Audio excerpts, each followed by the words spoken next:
وہ ٹھیک سے سانس نہیں لے پا رہی تو آپ آئیں۔ آپ کو پتہ ہے دوسرے ممالک میں پھر ہمارے والا معاملہ تو ہوتا نہیں ہے، وہ تو پورا سارا کچھ چیک کرتے ہیں۔ بہرحال جی پیرامیڈکس والے جو آئے ہیں، جب آئے تو یہ لڑکی جو ہے، یہ وہاں پہ پیرامیڈکس کا سٹاف ہوتا ہے جو ایمبولینسز لے کے آتا ہے، وہ کہتے ہیں کہ جی لڑکی جو ہے انہیں بے ہوش ملی، اور وہ خاتون کو جب ٹریٹ کرنے لگے تو انہوں نے چیک کیا کہ خاتون کے جسم کے اوپر اور اس کی جو بیک سائڈ ہے اس پہ جو ہے کسی چیز کے جلانے کے نشانات ہیں، جیسے اس کو جلایا گیا ہو۔ تو ان کو تھوڑا سا شک ہوا کہ یہ کام تھوڑا خراب ہے اور یہ معاملہ اتنا سادہ نہیں ہے، صرف سانس لینے کی تکلیف نہیں ہے، اور معاملہ بھی کوئی ہے۔ اب اس کے بعد جی بعد میں ڈاکٹروں نے یہ چیک کیا تو ڈاکٹروں کو یہ پتا چلا کہ یہ لڑکی آج سے نہیں امرین بلکہ 3 دن سے بھی ہوش ہے، اور ایمبولینس بلانے میں جو ہے باقاعدہ طور پہ ڈیلے خود کیا گیا ہے۔ یہ نہیں ہے کہ کوئی انہوں نے ابھی ایمبولینس بنائی ہے، اس کی طبیعت ابھی خراب ہوئی ہے۔ بہرحال ڈاکٹر حیران تھے کہ اس کی جان کو بڑا شدید خطرہ تھا، لیکن انہوں نے کہا کہ ہم حیران ہیں کہ یہ زندہ کیسے بچ گئی ہے،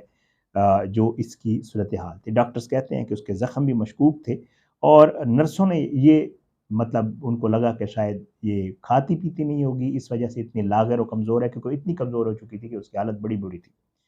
بہرحال جی انہوں نے پولیس کو جو ہے آگاہ کیا کہ یہاں پہ ہمیں ایک کال آئی تھی اور ہمارے تو یہ لڑکی دیکھنے پہنچے ہیں، لڑکی کی حالت تو بڑی خطرناک ہے۔ اس اثنا میں پولیس آ جاتی ہے۔ جب پولیس کو وہ کال کرتے ہیں تو یہ جو سسرال والے صاحبان ہوتے ہیں، یہ اس لڑکی کا بیڈ، اس کے گندے کپڑے، کیونکہ اس کے کپڑے شپڑے بھی نہیں چینج کر رہے ہوتے ہیں، لڑکی کی حالت بہت بری ہوتی ہے، اس کے وہ چھپانے کی کوشش کرتے ہیں، شواہد مٹانے کی کوشش کرتے ہیں، یہ سارا معاملہ چلتا ہے۔ اور اس کے بعد جو ہے پولیس جب آتی ہے تو پولیس جو ہے وہ جو ہے ظاہر ہے وہاں کی پولیس کارروائی کرتی ہے، وہ دیکھتی ہے لڑکی کی حالت ٹھیک نہیں ہے، پولیس جو ہے ان کے اوپر کیس کر دیتی ہے جو اس کے سسرال والے ہیں۔ بہرحال جی بعد میں پتہ چلتا ہے کہ اس بیچاری کے دائیں کان پہ بھی چوٹ ہے، کمر پر جو ہے کس چیز سے جلانے کے نشان ہیں، اور جو ہے یہ سارا معاملہ وہاں پہ جی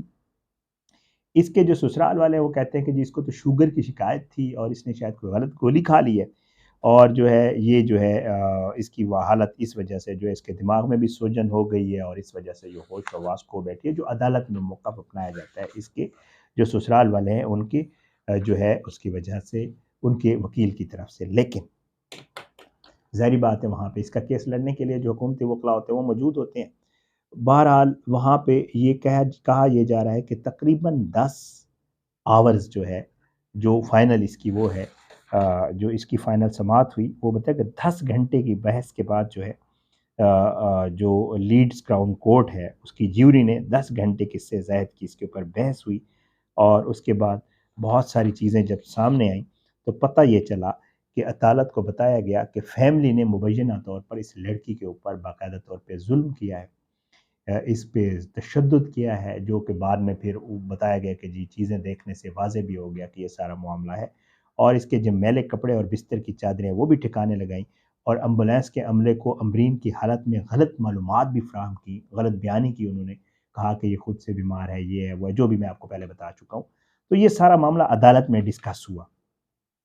اور پھر یہ بھی کہا گیا کہ انصاف کی راہ میں خلل ڈالنے کی کوشش بھی کی گئی، یہ بھی الزام اس فیملی کے اوپر لگایا گیا اور پورا ایک کیس بنایا گیا، اور یہ کیس چلا۔ اس کے بعد استغاثہ نے یہ الزام عائد کیا کہ ایمبولینس کو بلانے سے پہلے ملزمان نے امرین کی اس حالت کو چھپانے کی بھی کوشش کی، اور پولیس نے اس گھر میں رہنے والے خاندان کے تمام افراد سے پوچھ گچھ کی، لیکن کسی نے بھی وضاحت نہیں کی کہ یہ اصل معاملہ ہے کیا۔ ان تمام ملزمان کو انصاف کی راہ میں رکاوٹ ڈالنے کی سازش کا جو ہے باقاعدہ طور پہ قصوروار ٹھہرایا گیا ہے وہاں کی، اور ان کو مجرم قرار دیا گیا ہے۔ ان میں سے 4 اشخاص کو کیا گیا ہے، 5واں شخص جو تھا جو کہ اسی فیملی کا ممبر تھا، اس کو جو ہے انہوں نے چھوڑ دیا اور اس کو نہیں ایسا وہ کیا، لیکن باقی 4 جو اشخاص ہیں جن میں سے شوہر ہے، سسر ہے، ساس ہے اور بھابھی ہے شگفتہ شیخ، ان سب کو جو ہے مجرم قرار دیا گیا، اور کہا گیا کہ انہوں نے اس لڑکی کے اوپر باقاعدہ ظلم ثابت ہوا ہے۔ یہ سارا معاملہ کہانی بتانے کا اصل مقصد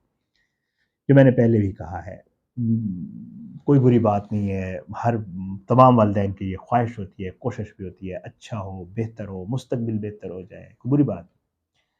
لیکن کم از کم بعد میں پتہ کرنا اور بیٹی کا حال احوال پوچھنا اور اس کے حوالے سے معاملات کا پتہ رکھنا، وہ بھی ہماری اسی طرح ذمہ داری ہے جیسی آپ کی شادی کر کے دینا بھی ذمہ داری ہے۔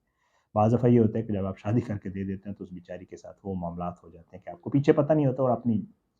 بہت سارے کیسز میں ہم دیکھتے ہیں، آپ دیکھتے ہیں کہ لڑکیاں اپنی جان گنوا بیٹھتی ہیں اور یہ سارا معاملہ چلتا ہے اسی طرح۔ بہت ہی افسوسناک واقعہ تھا، خبر تھی۔ آپ کو میں اکثر کہتا رہتا ہوں جو اوورسیز پاکستانیز ہیں وہ بڑے ہمارے دل کے قریب ہوتے ہیں، اور پھر بیٹیوں کا جب معاملہ ہوتا ہے تو ویسے ہی بندہ حساس ہو جاتا ہے۔ بچی کے اوپر ظلم کی خبر تھی، میں نے کہا آپ کے ساتھ شیئر کر دوں۔ یہ والدین کے لیے،